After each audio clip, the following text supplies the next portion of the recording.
Hello guys, आप सबका स्वागत करता हूँ एस स्मार्ट थिंग चैनल। तो कैसे हैं आप लोग? आशा करते हैं सब कोई ठीक होंगे। तो आज के वीडियो में हम लोग थ्री डायमेंशन ज्योमेट्री के बारे में बात करने वाले हैं। तो जिसमें हम लोग एक ये बेसिकली रिवीजन वीडियो है। तो हम लोग पूरा डेप्थ में नहीं जाएंगे, बट हम लोग इतना जान लेंगे जिससे हमारा क्वेश्चन बन जाए और मेरा सारा कॉन्सेप्ट रिवीजन हो जाए। तो इसमें हम लोग क्या-क्या देखेंगे, तो ये हम लोग देख लेते हैं। तो सबसे पहले हम लोग कोऑर्डिनेट सिस्टम देखेंगे, section formula, direction, cosine, area of A triangle, straight line, space और प्लेन और एंगल बिटवीन टू प्लेन, और भी बहुत कुछ देखेंगे। और जिसमें टैंजेंट भी आता है। तो हम लोग एक रिलेट कर मतलब कि बेसिकली जो 3D है, तो हम लोग 2D से भी रिलेट कर सकते हैं, 1D से भी रिलेट कर सकते हैं। तो हम लोग सारा रिलेट करके पढ़ेंगे जिससे हमको याद करने में बहुत ईजी हो। याद बेसिकली मैथ याद नहीं किया जाता है, तो एक तरह के कह सकते हैं कि हम लोग बार बार बनाते हैं तो वो रट आ जाता है। तो हम लोग पहले उसको समझेंगे कि कैसे रिलेट कर सके। अगर हमको 2D याद है तो 3D भी याद हो जाए। ठीक है, तो चलिए वीडियो में आगे बढ़ते हैं।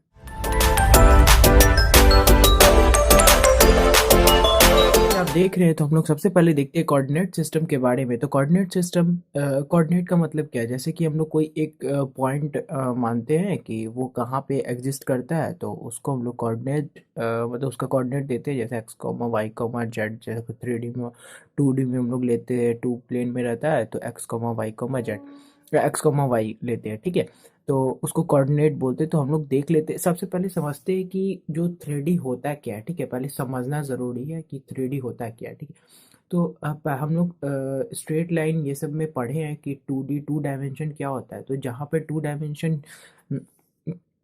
जहाँ पे मतलब कि बस दो ही डायमेंशन एग्जिस्ट करे, जैसे कि यहाँ पे वाई और यहाँ पे एक्स। तो यहाँ पे वाई और एक्स एक्सिस मतलब कि यहाँ पे एग्जिस्ट कर रहा है। तो ये क्या हुआ, ये क्या हुआ, ये यहाँ पे जो भी चीज़ है, तो ये क्या हुआ, 2D में हुआ। ठीक है, तो जैसे कि यहाँ का कोई पॉइंट लिखना रहता है तो हम लोग कैसे लिखते हैं, एक्स कॉमा वाई लिखते हैं ना।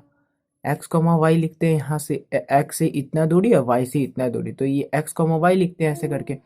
तो बेसिकली इसको कहते हैं हम लोग 2D। ठीक है, और यही इसमें एक और एक्सिस ऐड हो गया, जेड एक्सिस, तो उसको कहेंगे क्या, 3D कहेंगे। तो जैसे कि आप ये देख रहे हैं, मैं बनाया हूँ। तो ये मतलब कि बहुत सारे कलर का देख रहे हैं, स्काई कलर, बैगनी कलर और ऑरेंज कलर। तो ये बेसिकली ये प्लेन बता रहा है कि वो मतलब ये जैसे कि ये क्या हुआ, ये एक्स वाई प्लेन हुआ। ठीक है, अगर यहाँ पे कोई भी चीज़ रखा हुआ है तो क्या हम लोग कौन से प्लेन में बोलेंगे, ये एक्स वाई प्लेन में। तो ये वैसे ही ये तीन प्लेन हुआ। तो मतलब कि वैसे हम लोग 3D में कितने प्लेन के बारे में बात करेंगे, तीन। तो तीन डायमेंशन होगा बेसिकली। हम लोग 3D के बारे में बात करेंगे, तो हम लोग पहले देख लेते हैं। जैसे हम लोग स्ट्रेट लाइन में भी पढ़े थे, डिस्टेंस फार्मूला क्या होता है। डिस्टेंस मतलब अगर दो पॉइंट दिया रहे, तो जैसे दो पॉइंट दिया रहे तो ये दोनों के बीच का, जैसे ये P है ये Q है, तो ये पी क्यू का क्या डिस्टेंस फार्मूला होता है। तो हम लोग 2D में क्या चीज किए थे, X X comma X one X comma Y और एक्स1 कॉमा वाई1। ठीक है, तो हम लोग इसका डिस्टेंस फार्मूला पढ़े थे। तो वैसे ही सिमिलरली हम लोग 3D में भी पढ़ेंगे। तो 3D में क्या है, तो 3D में है कि कुछ ज़्यादा कुछ नहीं होगा, सेम ही रहेगा, बट हम लोग चेंज क्या हो जाएगा, एक और आ जाएगा, जेड1 आ जाएगा। जो पॉइंट में एक और पॉइंट, एक और डायमेंशन आ जाएगा, जेड1। ठीक है, और अगर आपको ये पता नहीं है कि हम लोग एक्स एक्सिस में कौन सा मतलब कि कैप लेते हैं या फिर और कौन सा वेक्टर क्वांटिटी डिनोट करते हैं, तो आप हम मेरे वेक्टर का रिवीजन वीडियो आप देख सकते हैं जाके। उसमें मैं बहुत अच्छे से रिवीजन वीडियो बनाया था, जिससे कॉन्सेप्ट सारा का क्लियर हो जाए। ठीक है, अगर आपको थ्योरी पूरा एकदम डिटेल में जाना है तो डिटेल वीडियो भी है, तो आप वहाँ पे भी कर सकते हैं, देख सकते हैं। तो जैसे कि यहाँ पे तीन पॉइंट आ गया, मतलब एक पॉइंट है जिसमें थ्री डायमेंशन है, एक्स1 वाई1 जेड1। ठीक है, सिमिलरली क्यू एक्स2 वाई2 जेड2। ठीक है, तो जैसे हम लोग डिस्टेंस फॉर्मूला पढ़ते थे स्ट्रेट लाइन में 2D में, तो एक्स कॉमा वाई और एक्स1 कॉमा वाई1, तो क्या करते थे हम लोग, पी क्यू लिखते थे। और हम लोग दोनों का मतलब distance between x two minus x one का whole square plus y two minus y one का होल स्क्वायर, यहाँ तक क्या हो जाता था हमारा, 2D का हो जाता था। ठीक है, और यहाँ पे एक और ऐड हो, एक और आ गया, तो इसमें एक और माइनस कर देंगे, एक्स ऐड करके, मतलब दोनों का माइनस करके ले लेंगे, एक्स2 जेड2 माइनस जेड1 का होल स्क्वायर। तो बेसिकली ये क्या हो गया, हमारा डिस्टेंस फार्मूला 2 पॉइंट का। ठीक है, तो जैसे देखिए कुछ हार्ड है नहीं, 3D कुछ हार्ड नहीं है, बस थोड़ा मोड़ा रिलेट करेंगे तो हम लोग को इजी हो जाएगा ये समझने में, ठीक है।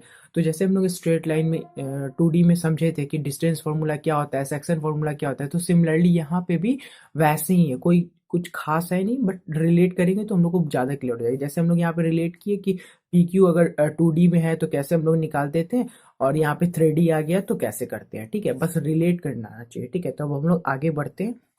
तो हम लोग अब आगे बढ़ते तो हम लोग अब देखते हैं कि सेक्शन फार्मूला, जैसे कि 2D में भी था सेक्शन फार्मूला, अब हम लोग भाई 3D में भी देख लेते हैं। तो उसमें भी हम लोग कंपेयर कर लेंगे, जैसे डिस्टेंस फार्मूला में कंपेयर किया वैसे इसमें भी कंपेयर कर लेंगे कि क्या होता है। तो सेक्शन फार्मूला बेसिकली किस में लगता है, जब दो पॉइंट दिया रहे, जैसे ये पॉइंट है और ये पॉइंट है, दो पॉइंट दिया रहे, ये P और ये Q। तो यहाँ पे मान लेते हैं यहाँ पे एस है, ठीक है, यहाँ पे एस है, तो या तो ये एक्सटर्नली एस होगा, या फिर यहाँ पे एक और मान लेते हैं एस डैश मान लेते हैं, ठीक है। तो ये या तो m इंटू एन के रेशियो में होगा, जैसे ये हुआ। अच्छा, इंटरनली और एक्सटर्नली का मतलब समझिए, ठीक है। तो अगर ये दोनों पॉइंट जो दिया हुआ है, वो अगर उसके बीच में कोई एक पॉइंट निकालना है तो उसको इंटरनली बोलेंगे, ठीक है। अगर वो बीच में पॉइंट है तो उसको इंटरनली बोलेंगे, अगर वो लाइन के बाहर है तो उसको हम लोग क्या बोलेंगे, एक्सटर्नली, ठीक है। जैसे अभी हम लोग समझेंगे, ठीक है। अगर नहीं समझ में आ रहा है तो कोई बात नहीं, अभी हम लोग समझेंगे तो क्लियर हो जाएगा। तो जैसे कि हम लोग सेक्शन फॉर्मूला 2D में करते थे ना, कि ये दो पॉइंट रहता था x1 y1, और ये q रहता था x2 y2। तो कुछ ज़्यादा नहीं हुआ, z1 एक और बढ़ गया है 3D का बात करने के लिए। तो p हो गया x1 y1 z1, ठीक है। q हो गया x2 y2 z2, ठीक है। और ये दोनों को एक लाइन है, ठीक है, उसको एक लाइन को काटा गया है, जिसमें हम लोग ये m इंटू एम रेशियो में काटा गया है, जिसको एम इज टू एन के रेशियो में काटा गया इंटरनली, ठीक है। तो एक ये हो गया, ठीक है। तो अब हम लोग क्या करते थे वहां पे, हम लोग वहां पे बेसिकली इंटरनली में ऐड कर देते थे। ये जरूर याद रखिएगा, इंटरनली जो रहता है ना, ये हमेशा कंफ्यूजन होता है, ठीक है। इंटरनली रहता है तो यहाँ पे हम लोग ऐड करते हैं, तो जो नीचे में m प्लस एन होगा तो ऊपर में ही प्लस होगा, ठीक है। ये थोड़ा सा कंफ्यूजन हो जाता है, मतलब थोड़ा सा आ जाता है, कभी कभी होता है, ऐसे नहीं होता, कभी कभी होता है। तो हम लोग जैसे 2D में क्या करते थे, बस हम लोग दो पॉइंट लेते थे, m into x2 plus n into x1, और m प्लस n। तो बेसिकली ये कैसे, हम कैसे याद किए थे अपने टाइम में, तो जैसे इसका पॉइंट है तो हम करते थे, ये m है तो m इंटू x2, अगर ये x2 है तो x2, और प्लस n इंटू x1, ऐसे याद करते थे, मतलब क्रॉस क्रॉस ऐड करते हैं, ठीक है। तो ऐसे आप भी याद कर सकते हो। तो सिमिलरली जैसे ये दोनों हुआ, तो ये दोनों का क्या हो जाता, अगर 2D रहता तो बस यहीं पे हम खत्म कर देते, ठीक है। और 3D है तो एक और ऐड हो जाएगा, और कोई दिक्कत नहीं है। तो समझ रहे हैं कितना इजी है, जब रिलेट कर रहे हैं हम लोग कोई भी चीज़, जब रिलेट करके पढ़ रहे हैं तो हमको इजी हो जा रहा है। तो क्यों नहीं भाई हम उसका यूज़ करें, जब हमको पीछे का कॉन्सेप्ट क्लियर है और हम रिलेट कर सकते हैं तो हम यूज़ कर ले रहे हैं, और क्या इजी बन जाएगा, चैप्टर जल्दी से हो जाएगा। तो वैसे ही एक्सटर्नल में क्या होता है, एक्सटर्नल में होता है माइनस, ठीक है। एक्सटर्नल में होता है माइनस, फॉर एग्जांपल ऐसे आपको समझाते हैं, ठीक है। इंटरनली हमको, मतलब इंटरनल है तो हमारे स्कूल की मैम है, ये है तो अच्छा मार्क्स देगी तो ऐड हो जाएगा, ठीक है, मतलब वो ज़्यादा मिलेगा तो ऐड हो जाएगा, ज़्यादा के लिए क्या होता है, ऐड हो जाएगा। और एक्सटर्नल है तो उससे तो भाई कुछ ज़्यादा बोल नहीं सकते, सर मार्क्स दे दीजिए, सर 2 मार्क्स, सर 1 मार्क्स बढ़ा दीजिए, ऐसे करके तो नहीं बोल सकते। तो मतलब कि एक रख सकते, ठीक है, जितना दिया दिया, नहीं तो घट जाएगा, ठीक है। अगर उसको ज़्यादा करे तो वो करे तो घट जाएगा। तो भाई जितना है वो उतना ही में खुश रहते हैं, तो ऐसे याद रख सकते हैं, ठीक है। तो सिमिलरली ये पॉइंट हो गया, तो हम लोग को सेक्शन फॉर्मूला समझ में आ गया, ज़्यादा क्लियर हो गया। तो अगर फिर हम लोग आगे बढ़ते हैं, आगे देखते हैं कि हाँ, तो सेक्शन फॉर्मूला में एक ये भी आता था कि जैसे कि मतलब कि हम लोग स्ट्रेट लाइन में पढ़ते थे कि जैसे ये दो पॉइंट है, तो दो पॉइंट का मिड पॉइंट बताना था, अगर ये पी क्यू है, अगर ये मिड पॉइंट बताना था तो हम लोग क्या करते थे, मिड पॉइंट बताना था तो हम लोग क्या करते थे, मिड पॉइंट क्या होता है, मिड पॉइंट सबसे एम इज टू एन के रेशियो में, ठीक है। अब यहाँ मिड पॉइंट क्या होता है, मिड पॉइंट वो ऐसा पॉइंट होता है जो दोनों से इक्वली डिस्टेंस में हो, ठीक है। मतलब क्या, एम इज टू एन का जो रेशियो है ना वो 1 हो जाएगा, 1/1, मतलब कि m भी 1 हो जाएगा और n भी 1 हो जाएगा, ठीक है। तो इसका ये भी 1 हो गया और ये भी 1 हो गया, ठीक है। तो इसको बोलते हैं मिड पॉइंट, ठीक है। दोनों p से भी उतना ही दूरी पे और q से भी उतना ही दूरी पे। तो सिमिलरली m और n की जगह रख देंगे, क्या रख देंगे, 1 रख देंगे, तो क्या होगा, m into x two plus n into x one. तो सिमिलरली हम लोग ऐसे याद रखते हैं x1 plus x two by two, y one plus y two by two, और फिर z1 plus z2 by two. Similarly 3D है तो 3 पॉइंट हो जाएगा और क्या। तो अब हम लोग थोड़ा इसके बारे में कर लेते हैं, जान लेते हैं सेंट्रॉइड। तो सेंट्रॉइड हम लोग 2D में भी पढ़े हैं भाई, कोई दिक्कत नहीं है, 2D में भी पढ़े हैं, 3D में भी पढ़ लेते हैं। तो 2D में हम लोग क्या पढ़े थे, तीन ट्रायंगल होता है, ट्रायंगल का 3 पॉइंट है, जैसे ये ट्रायंगल है P, और ये Q, और ये R। तो ट्रायंगल है तो ट्रायंगल का कोई पॉइंट होगा, जैसे हम लोग 2D में क्या पढ़ते थे, P होगा x1 y1, Q होगा x2 y2, और R होगा x3 y3। तो सिमिलरली यहाँ पे एक और ऐड हो जाएगा, तो कोई दिक्कत नहीं है भाई, हम लोग यहाँ पे एक और ऐड कर देते हैं, x1 y1 z1, और Q हो जाएगा x2 y2 z2, और R हो जाएगा x3 y3 z3। तो सिमिलरली ऐसा हो गया।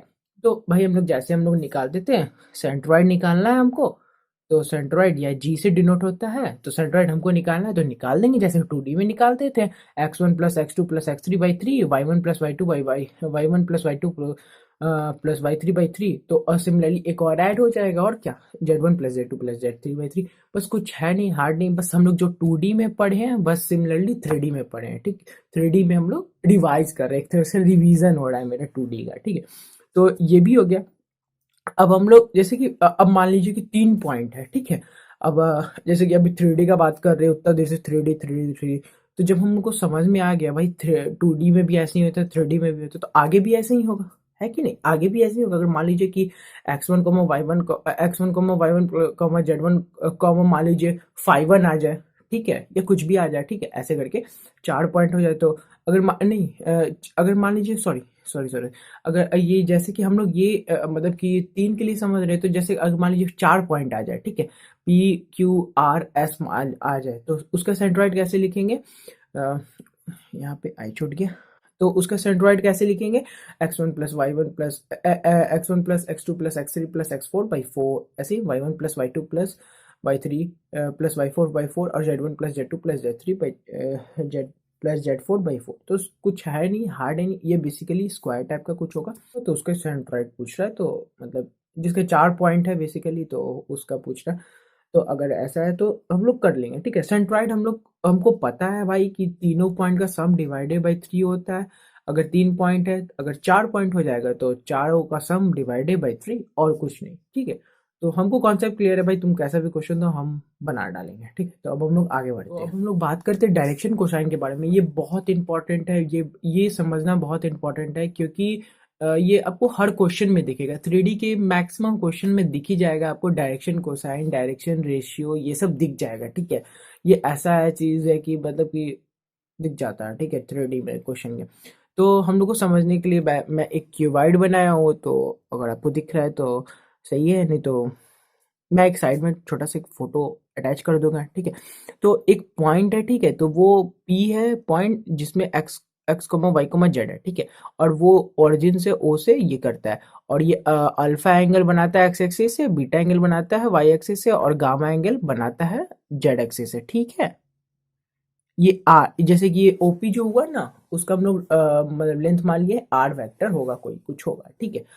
तो मतलब कि जो ये मतलब ये इसको बोलते हैं डायरेक्ट, ये क्या बोलते हैं, ये जो अल्फा बीटा गामा है ना, तो इसका जो एंगल कॉस एंगल जो बना रहा है, ठीक है, तो कॉस एंगल बना रहा है, उसी को कहते हैं हम लोग डायरेक्शन कोसाइन, ठीक है। कुछ खास है नहीं, बस उसी को कहते हैं डायरेक्शन कोसाइन। जो अल्फा है तो कॉस अल्फा हुआ, तो ये डायरेक्शन कोसाइन हुआ।